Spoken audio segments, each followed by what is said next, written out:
Alors, le titre de la prédication aujourd'hui, c'est « Les inquiétudes mondiales actuelles ». C'est quelque chose de très, très, très d'actualité que les inquiétudes. On regarde ce qui se passe, on voit tout ce qui se passe. Si vous êtes plus ou moins informé, que vous regardez seulement TVA, vous avez une petite partie de la vérité. Mais aujourd'hui, on va parler réellement de la vraie vérité de ce qui se passe. Et on ne parle pas de complotisme ou pas, on parle de faits réels, de ce qui s'est passé, de ce qui se passe et ce qui va se passer. On parle aujourd'hui de virus. On a été coincé avec coronavirus, COVID-19, peu importe que vous l'appelez, peu importe comment vous le voyez. Mais au travers de l'histoire de l'humanité, il y a eu des virus. On a eu la peste noire de 1346 à 1353. Imaginez-vous, les mesures sanitaires pendant tout ce temps-là, ça aurait-tu été longtemps? Ça a fait 200 millions de morts. On a eu la grippe espagnole de 1918 à 1920 qui s'est arrêtée tant d'un coup. Et ça a fait entre 50 et 100 millions de morts. La variole, c'est quelque chose qu'on entend assez spécial. Et en 80 ans, puis on ne parle pas de là, 300-400 ans, là. On parle au début du 19e siècle. OK? On parle au début de 1900 jusqu'à 1981, ça l'a arrêté. Et il y a eu entre 300 et 500 millions de morts de la variole. C'est assez exponentiel. Et le sida, on dit qu'on parle presque plus, c'est de 1981 à aujourd'hui, 36 millions de morts, c'est 1 million de morts par année. C'est quand même une épidémie, c'est une réalité. Donc, nous sommes exposés en tant qu'êtres humains à toutes sortes de virus et depuis des siècles. On s'entend? Tout le monde est d'accord là-dessus? On n'a pas le choix. En Afrique, il y a le paludisme, c'est ça? C'est quoi le paludisme pour nous, au Québec? Il y a des maladies qui sont à des endroits qu'on n'a pas ici. Puis il y a d'autres choses qu'on a ici, des maladies, qu'ailleurs, on n'a pas. Fait que ça se promène. C'est une réalité avec laquelle on doit vivre. Que les conséquences soient grandes ou pas, c'est une réalité. Maintenant, quand on regarde la crise en Ukraine actuelle, puis les conflits armés dans le monde, on dirait qu'il y a toujours quelqu'un en chicane avec quelqu'un. Avez-vous remarqué? Si ce n'est pas la Russie qui rentre en Ukraine, c'est quelque chose d'autre à quelque part. On a présentement 7 pays qui possèdent l'arme nucléaire. Et là, je vais vous donner une donnée tantôt. C'est assez effrayant, merci. La bombe d'Hiroshima. Vous vous en souvenez, la bombe d'Hiroshima? Qu'est-ce qui s'est passé au Japon? C'était cette bombe-là, une bombe atomique. La quantité de TNT dans la bombe, c'était de 15 000 tonnes de TNT qui étaient dans cette bombe-là. Aujourd'hui, les bombes nucléaires sont un petit peu plus sophistiquées, contiennent entre 150 000 et 400 000 tonnes de TNT. Donc, c'est entre 10 et 30 fois la puissance de cette fameuse bombe d'Hiroshima. Et encore aujourd'hui, il y a des problèmes reliés avec la bombe d'Hiroshima. Donc, imaginons si une bombe nucléaire sautait quelque part avec 400 000 tonnes. Vous pensez le nombre de siècles que la radioactivité se ferait ressentir sur la Terre? Une bombe. La Russie possède 6500 bombes. On a de quoi éliminer 2 fois la Terre. C'est pratique, par exemple. On a la Corée du Nord qui possède l'arme nucléaire, on a les États-Unis d'Amérique, on a la France, l'Inde, Israël, le Pakistan, le Royaume-Uni et la Russie. Ce sont 1, 2, 3, 4, 5, 6, 7, 8 puissances qui sont capables de peser sur le bouton et fini. C'est rassurant.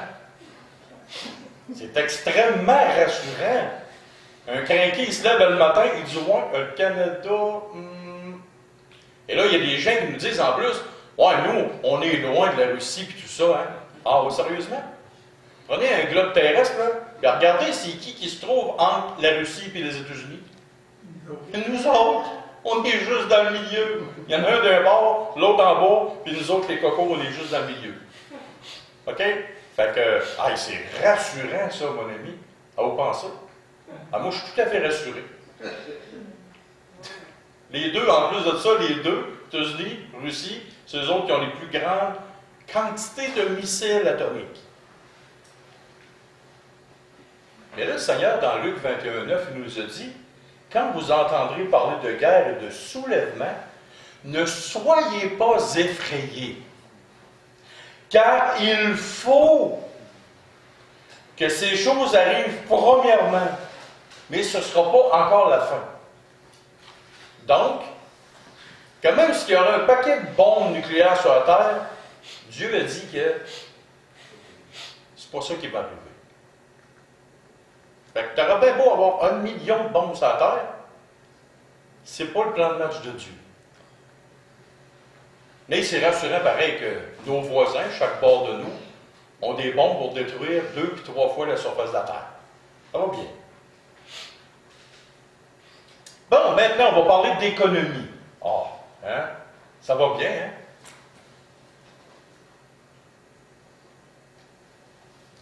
Êtes-vous bien assis? OK. Par jour, le Canada s'endette de 390 millions par jour. À chaque jour qu'on vient, comme là, à la fin de la journée aujourd'hui, le Canada va s'endetter de 390 millions. Vous savez, c'est quoi les intérêts, hein? OK? Si vous ne me croyez pas, vous irez voir le compte, vous irez voir sur Internet, le compteur des dettes de chaque pays en temps réel. Vous allez voir que vous n'arriverez jamais été aussi vite que ça sur l'autoroute avec votre voiture. Le compteur y vit, puis pas à peu près à part de ça. Les États-Unis d'Amérique, et je vais en citer juste deux, les États-Unis d'Amérique, voilà 2 jours, parce qu'à tous les jours ça change, ils étaient endettés de 22 954 milliards de dollars. Juste au Canada, savez-vous que pour payer la dette du Canada, il faudrait que chaque petit bébé naissant jusqu'à la plus vieille personne au Canada, chacun, homme, femme, enfant, on prenne 45 000 $ en argent comptant et on paye ça. Pensez-vous qu'on va s'en sortir? On a tout ça, 45 000 de côté. Hein? On vide tous les coffres de banque et on n'en aura jamais assez. L'inflation qui est là. L'inflation est à nos portes. Et on n'est pas rien qu'à nos portes, c'est rentrer dans la maison. On est dedans. Ce qui veut dire que le prix des choses vont augmenter de plus en plus. La vie va coûter encore de plus en plus cher. Puis pas vous, nous, parce que moi aussi, hein, au Canada, la vie va coûter encore de plus en plus cher. Et qu'est-ce que l'inflation? C'est la perte du pouvoir d'achat parce que les prix augmentent de plus en plus puis la valeur de ton argent diminue. Donc, autrement dit, tu vas boire ton steak, ton lait, tout ce que tu as, ça va augmenter, et toi, ton pouvoir d'achat va diminuer de plus en plus. Ça va bien aller. En Colombie-Britannique, la dernière province au bout du Canada, un bungalow, savez-vous comme ça coûte? 1,5 million. Une petite maison bien ordinaire avec un sous-sol, 1,5 million, et il y a de l'eau qui coule par les trous, par la maison, le toit. Ça va bien. Tu sais. Puis 1,5 million, apparemment que c'est pas cher, c'est un deal. La pauvreté de plus en plus marquée dans les classes moyennes. Ça veut dire que tous ceux qui travaillent 2 salaires, des bons salaires, vous êtes de plus en plus pauvres. Depuis 1997, saviez-vous que la nourriture a augmenté de 400 % le prix au Canada? Depuis 1997, ça a augmenté de 400 % le prix de la nourriture. Et selon Apocalypse 6, c'est marqué « Et j'ai entendu au milieu des 4 êtres vivants une voix qui disait « Une mesure de blé pour un denier, et 3 mesures d'orge pour un denier. Mais ne faites point de mal à l'huile et au vin. » Prophétie biblique qui dit, vers quoi on s'en va, qui dit qu'un jour, Un denier pour une mesure de blé. Un denier, 3 mesures d'orge. Ça veut dire que un denier, c'était le salaire d'une personne qui travaillait normalement pour l'équivalent de un repas. C'est ce qui s'en vient sur la terre. Un repas, une journée de salaire. Mais ne faites pas de mal à l'huile ou au vin. Vous allez voir, les riches vont de plus en plus devenir riches. Et les classes moyennes vont disparaître pour devenir de plus en plus pauvres. Ça va bien. L'avenir proche, qu'est-ce qui s'en vient pour nous? Je vous ai dit que je ne vous ménagerai pas, que je vous dirai la vérité. Et voici ce qui s'en vient. Et là, je vais monter mes manches. Ça, devrait être un symbole pour vous. Dans quelques années, il va y avoir l'abolition de tout argent sur Terre. D'ici 6 à 8 ans, il n'y aura plus de guichets automatiques au Québec. Desjardins ont fait l'annonce. Ils les installent. Quand ils vont devenir désuets, ils sont préprogrammés. Ça a sorti la semaine dernière. Et là, l'argent liquide n'existera plus. Plus de guichet automatique. Ce qui va y arriver, c'est que nous sommes aussi à la porte. Vous pouvez aller voir sur Internet Clearview. Et ça, c'est un système qui s'installe mondial partout. On va parler d'identité numérique, le crédit social, comme en Chine. Plus d'argent, l'identité numérique. Vous savez que le Québec, présentement, a mis des millions pour de plus en plus accélérer l'identité numérique. Et le crédit social s'en vient. Donc, fini le travail au noir. Fini votre liberté. La perte de propriété sont installées sous peu partout dans le monde. Vous pensez avoir une maison, même si elle est payée, vous allez la perdre. Tout votre argent, vos fonds de pension, votre argent, votre maison, votre liberté, vous allez tout perdre. Moi aussi. Et nous allons vivre une période, dans quelques années, d'un contrôle absolu totalitaire. Qu'est-ce qui s'est passé dans le temps de 2021? Le Canada se sont fait pogner, ils ont suivi 33 millions de personnes avec le cellulaire. Voir exactement tout ce qu'ils faisaient, où ce qui était rendu. À notre insu, sans qu'on sache. Hey, on est 38 millions, ça veut dire qu'il en restait 5 millions, ça devait être des petits-enfants, qui n'avaient pas de cellulaire, mais tout le monde a été suivi. Donc c'est quelque chose qui s'installe. Qu'on le veuille ou qu'on ne le veuille pas, c'est ça. Et rappelons-nous dans Apocalypse 13, versets 16 à 18. Elle fit que tous, petits et grands, riches et pauvres, libres et esclaves, reçoivent une marque sur leur main droite ou sur leur front, et que personne ne puisse acheter ni vendre sans avoir la marque, le nom de la bête ou le nombre de son nom. C'est ici la sagesse, que celui qui a de l'intelligence calcule le nombre de la bête, car c'est un nombre d'hommes et son nombre est de 666. Si ça, c'est la volonté révélée de Dieu qui va arriver, il faut nécessairement qu'il y ait un système totalitaire qui s'implante. Imaginez-vous, on était en 1800, encore avec des chevaux, et du jour au lendemain, il y a un gars qui arrive, je vais tout vous contrôler sur la terre. Le monde l'aurait regardé, il dit, ouais, continue à aller planter tes patates, là, moi, je vais planter mes miennes, là. Fait que, comment est-ce qu'on ne veut pas que ça arrive?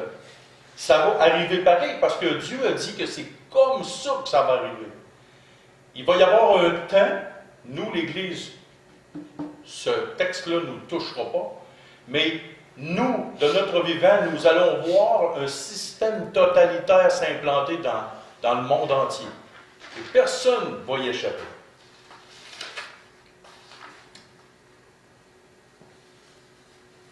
Et là, je vous ai dit à peu près 10 à 15% des choses qui s'en viennent. Mais ça, pour là, je vais arrêter. Je pense que vous en avez assez. Maintenant, je vais vous amener l'autre côté de la médaille. L'autre côté de la médaille. Il faut qu'on ait une vision différente de ce que nous avons toujours eu sur Terre. Nous sommes venus au monde dans un pays libre. Nous sommes venus au monde comme citoyens. Nous sommes venus au monde avec une pensée de dire on va travailler, on va avoir de la nourriture, on va avoir des vêtements, on peut aller en voyage, on peut avoir une carrière, on peut avoir une maison. ils vécurent heureux, ils eurent beaucoup d'enfants. Tu sais, on a vécu comme ça dans notre vie. Pour certains, peut-être dans d'autres pays, c'est différent, mais ici au Canada, on est habitué à ces choses-là. Et c'est comme pour nous impensable que ces choses-là arrivent. Mais c'est une réalité qui s'installe tranquillement pas vite, partout à travers le monde. Partout à travers le monde. Puis même si vous pensez que ça n'ira pas tellement très dur, le système Clearview sont capables de reconnaître les empreintes digitales d'une personne qui marche dans la rue sans que cette personne-là mette sa main sur une place pour checker les empreintes. Hein? Un lecteur. Un lecteur. Juste en marchant, juste par la démarche d'une personne, même si la personne a son visage couvert, juste par la démarche, la personne, il sait, ah, telle personne, c'est telle chose à cause de sa démarche. C'est fou, là. C'est complètement fou. Ça s'installe partout, partout, partout. Maintenant, il faut avoir une autre optique des choses. La première chose, pas besoin de tourner, je vais vous le lire, c'est dans Philippiens, chapitre 3, versets 17 à 21. Et si nous avons cette vision que je vais vous parler ce matin, cette façon de voir les choses, ça va être tout à fait différent dans nos cœurs, dans nos âmes. Parce que nous n'avons pas le choix. C'est quelque chose que nous voyons s'installer, mais c'est un peu comme essayer de réagir contre ça, c'est d'aller contre la volonté de Dieu. Parce que tout s'installe. Et Dieu a un plan de match précis pour les événements du futur. C'est comme si demain matin, je dirais, bon, ben moi, je vais aller avec mon fusil de chasse, je vais m'en aller en Russie, puis je vais vouloir éliminer Vladimir Poutine. Bonne chance. Y a-t-il quelqu'un... Levez la main ceux qui pensent que je vais réussir. Essayez de vous battre contre le système dans lequel on est. Voyez-vous, ça prend une loi. Regardez ce qui s'est arrivé avec les camionneurs. Une loi, paf! Les puissances de ce monde, nous, on ne peut pas rien faire contre ça. Le système qui s'installe, malheureusement, on ne peut pas rien faire contre ça. Voyez-vous? Mais, on doit avoir une perspective, une vision. Philippiens, chapitre 3, verset 17 à 21, c'est marqué « Soyez tous mes imitateurs, frères, et portez les regards sur ceux qui marchent selon le modèle que vous avez en vous. Car il en est plusieurs qui marchent à l'ennemi de la croix de Christ. Je vous en ai souvent parlé et j'en parle maintenant encore en pleurant. Leur fin sera la perdition et ils ont pour Dieu leur ventre. Ils mettent leur gloire dans ce qui fait leur honte. Ils ne pensent qu'aux choses de la terre, mais nous sommes citoyens des cieux, d'où nous attendons aussi comme Sauveur et Seigneur Jésus-Christ, qui transformera le corps de notre humiliation en le rendant semblable au corps de sa gloire, par le pouvoir qu'il a d'assujettir toutes choses. Deux phrases. Les gens du monde pensent seulement aux choses de la terre. Nous, on est citoyens des cieux. On est citoyens des cieux. Si je vous dirais que je m'intéresse beaucoup à la politique du Zimbabwe ou du Qatar, qu'est-ce que vous me diriez? Voyons, ça là, pourquoi tu t'intéresses à ça? Tu restes au Canada, informe-toi de ce qui se passe ici. Voyez-vous, nous, comme citoyens, nous ne sommes pas de ce monde. Nous sommes des citoyens des cieux où on attend notre roi des rois qui un jour va mettre son pied à terre et des poutines de ce monde, ils vont être comme des poutines. Oui. Ils vont tous tomber, ils vont tous en manger une. Ils vont tous se faire tasser de là à grands coups de pied dans le derrière. OK? Donc, en attendant que notre roi revienne, installer son royaume, nous, on doit dire qu'on est des citoyens des cieux et on doit avoir la tête d'un nuage. Hey, ça fait bizarre qu'un gars qui dit ça. Oui! Même on doit dépasser les nuages, on doit aller dans la sphère céleste. On doit s'occuper, comme citoyens des cieux, de ce qui se passe dans la sphère céleste. Comment est-ce que je crierai, que je tempêterai, que je poignerai une masse, puis que je fesserai sa face à Vladimir Poutine, puis que je sois enragé? Il ne sait même pas que tu es fâché après à l'autre bout. Fait que ça ne donne rien. Mais occupons-nous des choses qui sont spirituelles et célestes. 2 Timothée 4, 1. Je t'en conjure devant Dieu et devant Jésus-Christ qui doit juger les vivants et les morts, et au nom de son avènement et de son royaume. 2 Timothée 4, 18. Le Seigneur me délivrera de toute œuvre mauvaise, et il me sauvera pour me faire entrer dans son royaume céleste. À lui soit la gloire au siècle des siècles. Amen. Hébreux 12, 28. C'est pourquoi, recevant un royaume inébranlable, montrons notre reconnaissance en rendant à Dieu un culte qui lui soit agréable avec piété et avec crainte. Jean 2, 5. Écoutez, mes frères bien-aimés, Dieu n'a-t-il pas choisi les pauvres aux yeux du monde pour qu'ils soient riches en la foi et héritiers du royaume qu'il a promis à ceux qui l'aiment? Avez-vous remarqué que le mot royaume revient dans ces textes-là? Donc, ici, c'est marqué, je t'en conjure devant Dieu et devant Jésus-Christ. Il te supplie, pense au royaume. Ensuite, il dit, le Seigneur me délivrera de toute œuvre mauvaise. Levez la main qui pense qu'en Russie, c'est une bonne œuvre. Il y a plein d'œuvres mauvaises sur terre. Il y a plein de choses qui ne sont pas bonnes. Mais le Seigneur va nous délivrer de ces choses-là. Hébreux 12, 28. Recevant un royaume inébranlable. Tous les royaumes sur terre sont appelés à disparaître. Tous, sans exception. Mais nous, on a un royaume inébranlable. C'est quelque chose de sûr. On devrait mettre l'accent là-dessus. Et ici, c'est marqué, Dieu nous aime, on est héritier de ce royaume-là.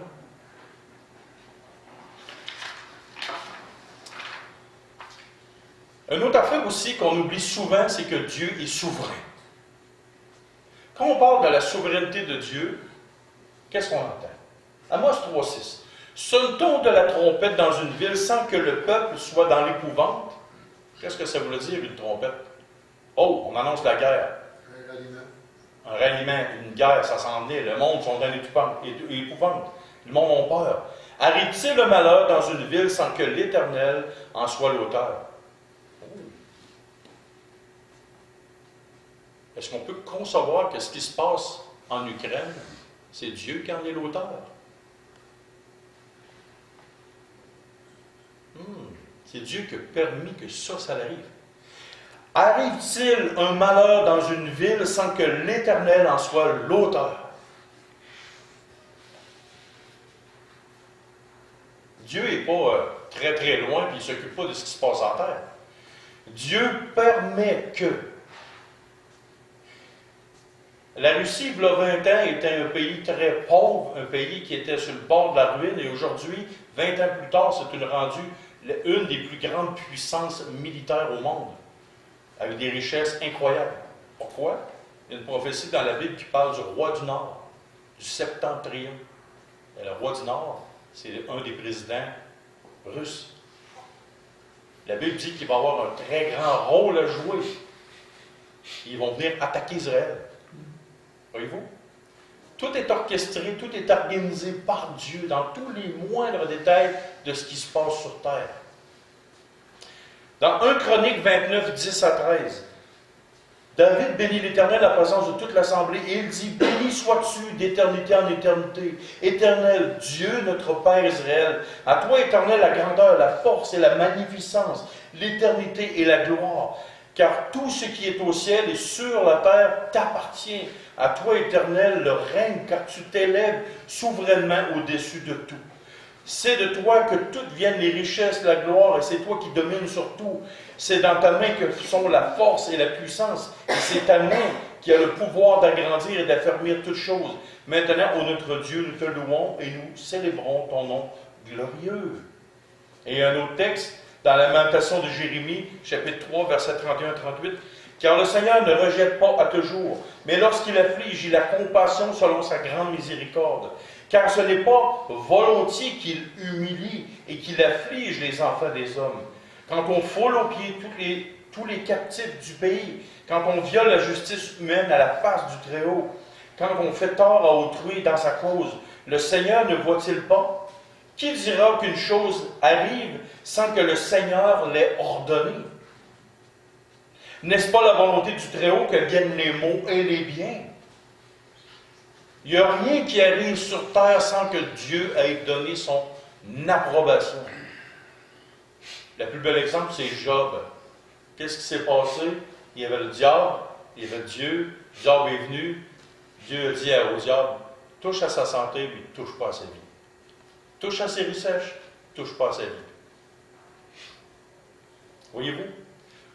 Dieu est souverain, Dieu, tout ce qui arrive, Dieu est au contrôle. Un matin, Dieu ne se lève pas en disant, hein, Vladimir, qu'est-ce qu'il a fait là? T'as fait là? T'as peu, là, ça marche pas ton affaire, toi. Là, il est tout désemparé. Non, non, non. En plus, Dieu le savait. Dieu l'a mis en place comme président de la Russie, et Dieu savait exactement ce qu'il allait faire. Et Dieu utilise Vladimir Poutine, pourquoi? Pour accomplir sa stricte et unique volonté. Des fois, on ne comprend pas tout.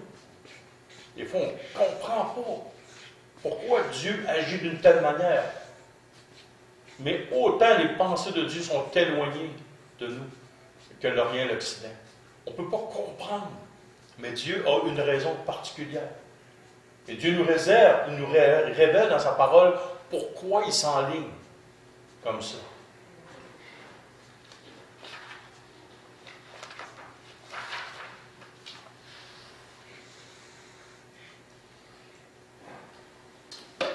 Maintenant, est-ce qu'il faut s'inquiéter?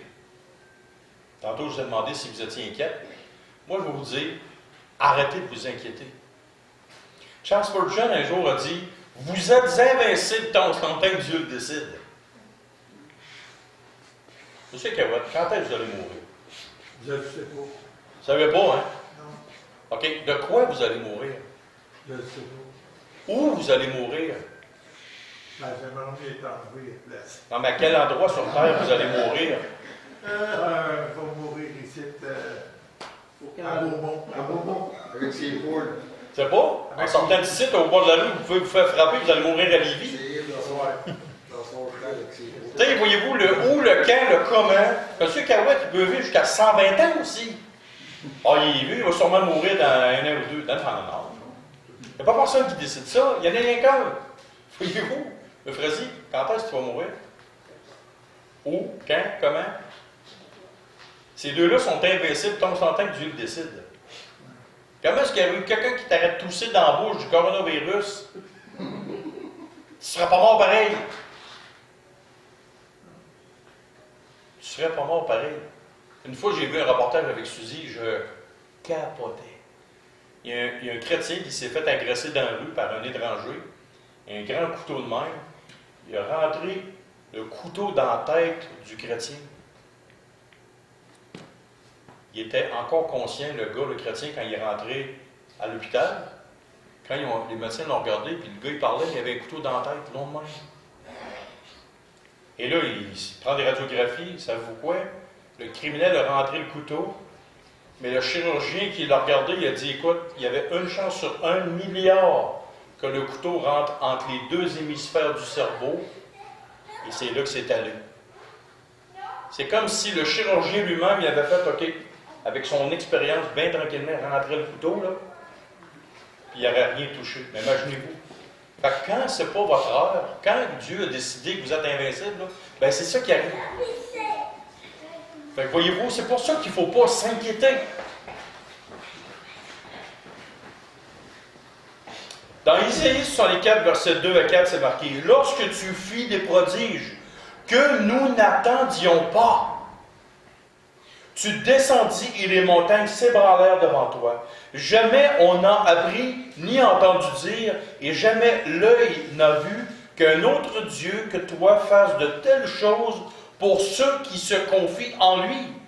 Tu vas au-devant de celui qui pratique avec joie la justice, de ceux qui marchent dans tes voies et qui se souviennent de toi. Hey, Dieu est là. Il est en avant, en arrière, en dedans de toi, il est partout. Et le Seigneur Jésus disait dans Matthieu 6, 27, « Qui de vous, par des inquiétudes, peut ajouter 30 cm, une coudée, à la durée de sa vie? » Impossible. Et là, dans Matthieu 10, 28, il dit, Ne craignez pas ceux qui tuent le corps et qui ne peuvent tuer l'âme. Craignez plutôt celui qui peut faire périr l'âme et le corps dans la géhenne. Qui peut faire périr le corps et l'âme dans le feu de la géhenne? Dieu. Ben, il nous a dit, le Seigneur Jésus, de quoi craindre celui, il n'a rien qu'un. Mais il nous a dit de ne pas craindre ceux qui peuvent faire périr le corps. Donc, comment est-ce qu'il y aura tous des fous sur la terre avec un paquet de bombes nucléaires? J'ai pas peur d'eux autres. Mais il y en a un, par exemple, à lequel j'ai une très grande crainte respectueuse. C'est lui qui me dit que je suis invincible ou qui décide que je meurs. Savez-vous que ce matin, j'ai passé à deux cheveux de ne pas prêcher la parole de Dieu? Cette semaine, j'ai failli me faire tuer avec Suzy. Jeudi soir, on en revenait de l'épicerie, on s'en revenait, et il y a un automobile qui s'en venait, et tout d'un coup, oups, il est venu dans notre voie. Ah, je vais arrêter de conduire. J'ai eu un grand stress, ça fait « Non, pas encore! » Ok, une fois c'est assez, il n'en prendrait plus deux fois. Mais, oh, la personne est revenue dans sa route. J'aurais pu partir comme ça. Puis je peux vous dire une chose, quand le taux s'en vient, là, la Russie puis l'Ukraine, c'est plus dans ton objectif. Le coronavirus n'est plus dans ton objectif. Tu ne penses plus à personne de ton assemblée. C'est comme s'il y a rien que deux yeux blancs qui s'en viennent dans le noir vers toi. Voyez-vous? Ta carrière, ton immense fortune, il n'y a plus rien qui compte. Oh, il y a juste deux yeux blancs qui s'en viennent vers toi la nuit. Voyez-vous? Et je vous donne un devoir. Allez lire le psaume 37. Allez lire le psaume 37 chez vous complet. Maintenant, qu'est-ce qu'on devrait faire? Parce que c'est bien beau voir toute la misère noire qui se passe dans le monde, puis toutes les affaires qui se passent dans le passé, puis de ne pas s'inquiéter, puis ci, puis ça, de ce qui se passe, puis toute la patente. Et maintenant, qu'est-ce qu'on devrait faire en attendant que Dieu intervienne? Parce qu'un jour, Dieu va intervenir. Mais c'est quoi qu'on devrait faire? En attendant que Dieu mette un terme à toute cette folie-là, on se creuse un bunker et on va vivre en dessous de la terre. C'est quoi qu'on devrait faire? Là, on voit le monde panique, puis le monde sont sénères, le monde lui fou, puis là, ça tremble, ça shake. J'ai vu une vidéo ce matin d'une famille chrétienne qui sont en Ukraine. Les Russes sont là, avec toutes les patentes. Savez-vous ce qu'ils faisaient? Ils chantaient. Et ils chantaient. OK. Ils ont compris quelque chose qu'on n'a pas compris. Ils ont vraiment compris quelque chose qu'on n'a pas compris. Eux autres, tout tombe, tout, c'est la guerre, ils sont là, ils ont des cantiques, puis ils chantent. Wow! OK. Ils sont dedans, là. Ils ne sont pas au Canada, bien, au Mexique, dans une petite favela au Mexique, puis avec la petite musique. Non, non, c'est la guerre, là. Écoute, les Russes sont rentrés 73 installations le premier 24 heures qui a été détruit. L'armée est paralysée, les communications sont paralysées, tout est paralysé. 24 heures. Comme ça. Eux autres, ils chantent. Alors, qu'est-ce qu'ils ont compris que nous, on n'a pas compris? Voici un texte. 2 Pierre 3, 8 à 14. Mais il est une chose, bien-aimée, que vous ne devez pas ignorer. C'est que devant le Seigneur, un jour est comme 1000 ans. Et 1000 ans sont comme un jour. Le Seigneur ne tarde pas dans l'accomplissement de la promesse, comme quelques-uns le croient. Mais il use de patience envers vous, ne voulant qu'aucun périsse, mais voulant que tous arrivent à la repentance. Oh! Pourquoi le Seigneur retarde? Parce qu'il sait qu'il y a encore des brebis comme nous qui doivent arriver à terme et entrer dans la bergerie. Oh. On a encore des frères et des sœurs qui ne sont pas avec nous, qui ne passeront pas l'éternité encore. Donc, c'est pour ça que Dieu retarde. Mais Dieu ne retarde pas, il y a un plan de match très définitif. On continue.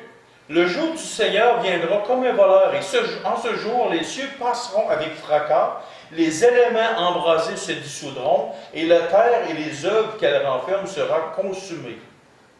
Puisque tout cela est en voie de dissolution, combien votre conduite et votre piété doivent être saintes. En passant, ce n'est pas les bombes des hommes qui vont tout briser sur terre. C'est Dieu lui-même. C'est Dieu qui va faire que tous les éléments embrasés vont passer avec fracas. Savez-vous c'est quoi ça? Les éléments embrasés passent avec fracas. C'est la fusion nucléaire. C'est carrément de la fusion nucléaire. Donc, ce que Dieu va faire, ça va être de l'ordre de toute la terre au complet sur le dessus. Tac, d'un coup, ça va être fini. Fait qu'un jour, Dieu va détruire la surface de la terre. Mais il nous a dit qu'en attendant que cette chose-là arrive, il nous dit quoi faire. Combien? Il dit, puisque tout cela est en voie de dissolution. Ah, imaginez-vous, là. Tous les œuvres de la terre, tout ce qu'il y a, ça va être dissolu, rendu comme du liquide. T'as-tu pensé un bateau à faire rendu en liquide? Mais en une fraction de seconde, la terre au complet va être passée en état liquide de fusion. Et là, il nous dit combien votre conduite et votre piété doivent être saintes. Donc, on a d'affaire à se concentrer à être saint et pieux aux yeux de Dieu, en attendant que Dieu détruise tout ce qui se passe sur terre. Et verset 12. Attendez et hâtez l'avènement du jour de Dieu, jour à cause duquel les cieux enflammés se dissoudront et les éléments embrasés se fondront. Hey, voyez que la terre, le ciel avec. Tout va fondre. Mais nous attendons, selon sa promesse, de nouveaux cieux et une nouvelle terre où la justice habitera. C'est pourquoi, bien-aimés, en attendant ces choses, appliquez-vous à être trouvés par lui, sans tache et irréprochable dans la paix. Wow! Ça, c'est de l'ouvrage. Selon sa promesse, Dieu va tout détruire. Mais il nous dit en attendant que ça arrive, calme-toi le pompon, décroche un peu de ce qui se passe dans le monde, puis concentre-toi à être trouvé pur, saint et irréprochable devant lui. Mais c'est pas fini.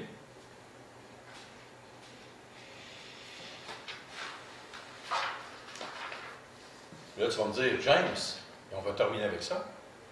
Tu vas me dire, James, oui, c'est beau d'être pur, saint, irréprochable, mais en attendant, l'épicerie monte.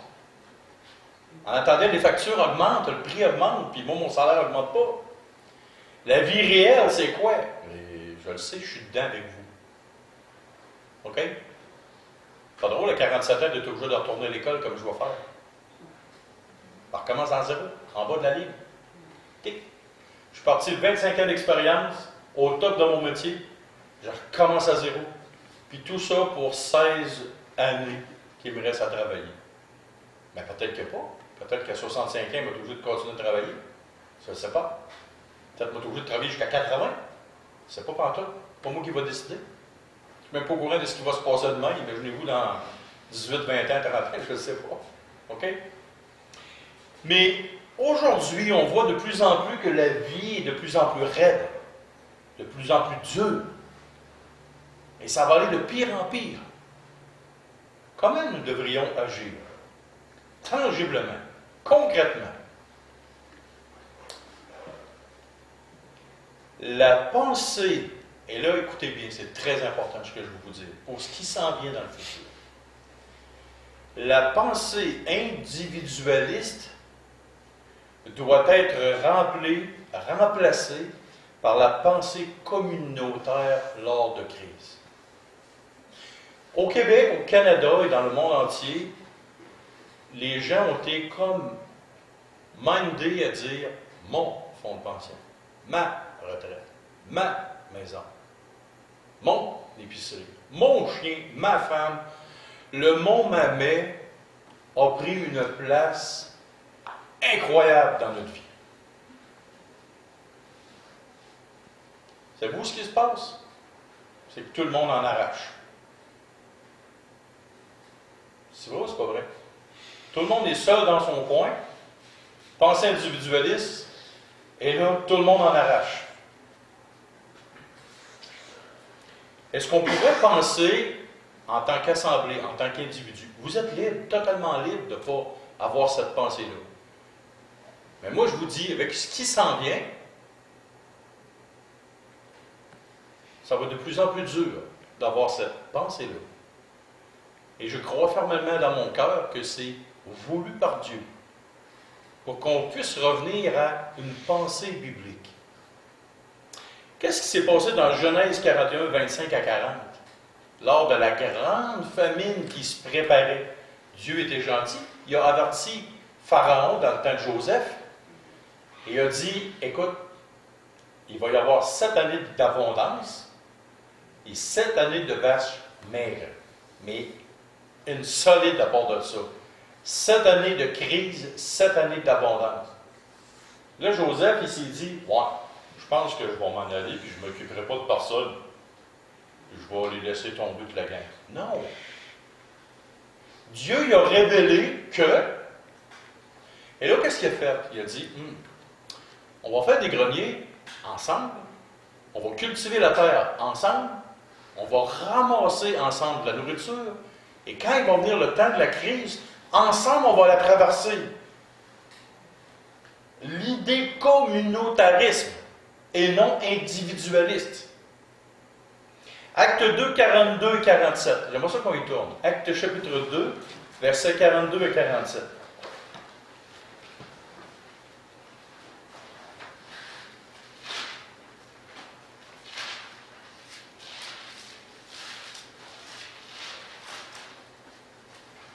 Acte chapitre 2, versets 42 à 47.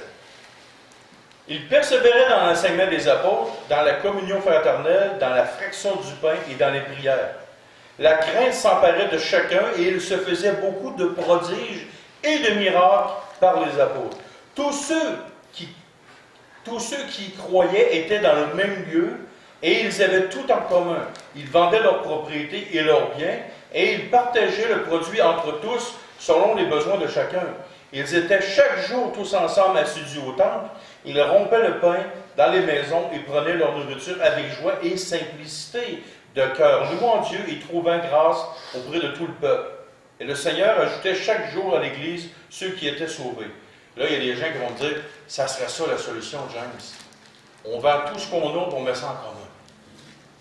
Ah, mais là, tu as un problème. Il dit, tu veux-tu faire comme les actes des apôtres? Oui. Bon, ben là, il te manque un temps. Il faudrait tous se réunir ensemble au temple. Fait que là, on n'a pas de temps. Est-ce qu'on est rendu à vendre toutes nos maisons? Est-ce qu'on est rendu à tout mettre en commun? Non. Peut-être qu'un jour, on va être rendu à ce point-là. Mais pour l'instant, on n'est pas rendu à cette étape-là. Mais quelle est la pensée, la ligne directrice de ceci?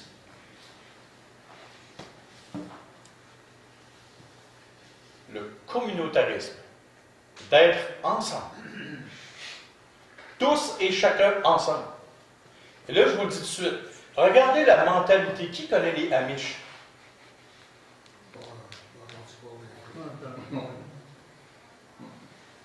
Connaissez-vous les Amish? Savez-vous quoi?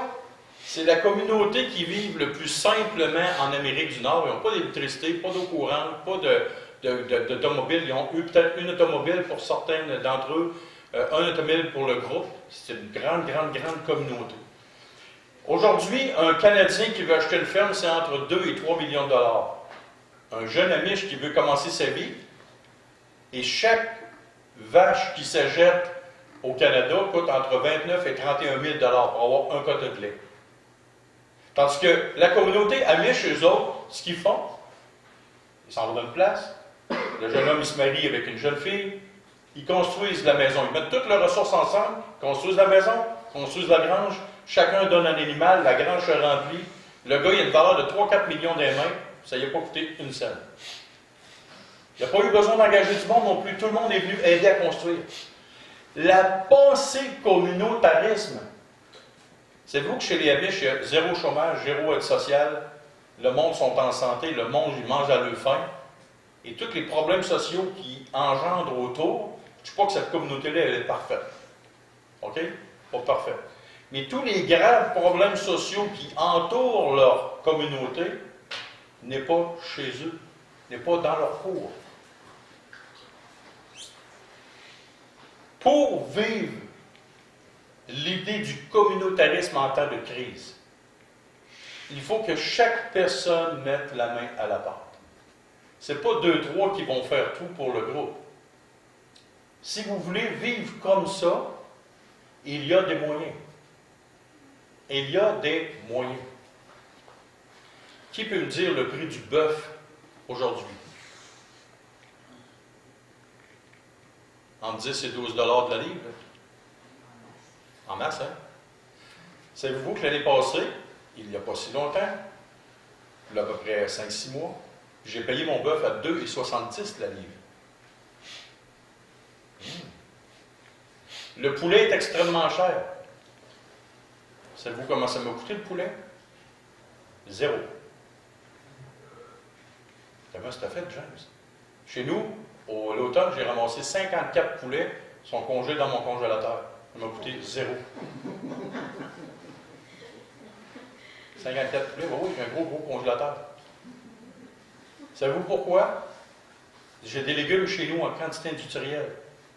Il y a une année que j'ai fait pousser 1500 carottes, ça m'a coûté 3-4 piastres. J'ai scanné moins, hein? Puis, il y a 2 ans, là, on a fait pousser 1500 carottes, j'ai scanné encore, j'en ai encore chez nous. Ça fait 2 ans. Pourquoi? On appelle ça le communautarisme. Les prix baissent en faux et tout le monde peut en profiter. On ne parle pas de vendre nos maisons, mais on parle avec ce qui s'en vient, vous pourriez tous en profiter. Tous en profiter. Mais il faut que cette pensée-là individualiste, avec tout ce qui se passe dans le monde, disparaisse pour que tous ensemble nous puissions en profiter. C'est une offre que je vous fais ce matin. C'est une offre que je vous fais. Je peux vous donner les idées, je peux vous aider pour vous montrer comment faire. On peut faire, il y a plein de projets qu'on peut faire. De toute façon, vous savez, des projets j'en ai dans ma tête. Hein? On n'est pas en cours de projet dans ma tête. Hein? On peut faire plein de belles choses. Si vous voulez, là, l'année prochaine, vous pourriez tous avoir des légumes toute l'année gratuits. Ah oui. Des légumes. En quantité industrielle, vous allez vomir tellement que vous allez en avoir. Vous allez la même bouger d'en donner à d'autres mondes. OK? Fait que dites-vous une chose. Ce matin, c'est un cri du cœur que je vous lance.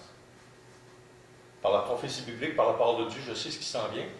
Et je vous parle, je vous demande d'ouvrir vos cœurs. Si vous gardez votre pensée individualiste, vous vivrez les conséquences de l'individualisme. Si vous pensez communautarisme, ensemble, mettre nos ressources communes ensemble, on pourrait y arriver. Avec les 48 poules que j'ai chez nous, savez-vous combien d'œufs que je produis par année? Entre 12 et 13 000 œufs. Pensez-vous que je suis capable de donner des œufs à tout le monde? Un des secrets des Amish, savez-vous quoi? C'est qu'ils ont des animaux pour eux. Ils mangent à leur faim, puis l'excédent, ils le vendent. Ils reprennent l'argent, puis ils réinvestissent dans leur communauté. Ah! C'est qui le fou, là? C'est pas eux autres. Eux autres sont très, très bien. Très bien même, je peux vous dire. Mais ils pensent communautariste. Alors, dans ce monde de fous, en attendant que le Seigneur revienne, tout le monde a une crise d'inquiétude. Les inquiétudes, le prix de la nourriture augmente, l'électricité augmente, puis tout augmente, puis tatati, puis tatata, puis toute la patente, puis toute la folie. Puis... Mais on a Dieu. Il nous a donné une excellente terre à laquelle on peut s'attacher. Et il nous a donné une faculté de réfléchir comme il faut et de façon intelligente. Pensez-y. C'est une offre qui est là, sur et devant vous. Et viens la voir si vous êtes intéressé. N'oubliez pas. Pour ceux qui voudraient participer, il faut mettre la main à la porte. Mais pas de façon en fou, là. Savez-vous que mon jardin, les jardins l'été passé, je ne l'ai même pas arrosé une fois, moi-même. Tout s'est fait de façon mécanique. C'est mon gendre qui me parlait de ça. S'il ne m'avait pas parlé de ce truc-là, hey, là, tous les jours, il fallait que je m'arrose. Puis là, j'arrose mes jardins, j'arrose les jardins. Je vais le fermer, tout ça. Là, ça se fait la nuit pendant que je dors. On a vécu une période communautarisme. Voyez-vous? Une idée avec une autre idée. Bon, il n'a pas vendu sa maison, je n'ai pas vendu la mienne. Mais des idées mises en commun, des ressources mises en commun, ça fait énormément la différence. Alors, prions. Seigneur Dieu Père, on veut avoir les yeux fixés sur toi, Seigneur. On veut mettre notre confiance dans ta parole. Tu nous avertis en long et en large des choses qui s'en viennent. Tu nous dis de ne pas s'inquiéter, mais en attendant d'être trouvé saint, pur et irréprochable devant toi. Alors, Père, mets ta main toute puissante sur nous. Dirige-nous, conduis-nous dans l'avenir, dans le futur, jusqu'à ton prochain retour, Seigneur. Et c'est au nom de ton Fils Jésus qu'on te prie. Amen. Amen.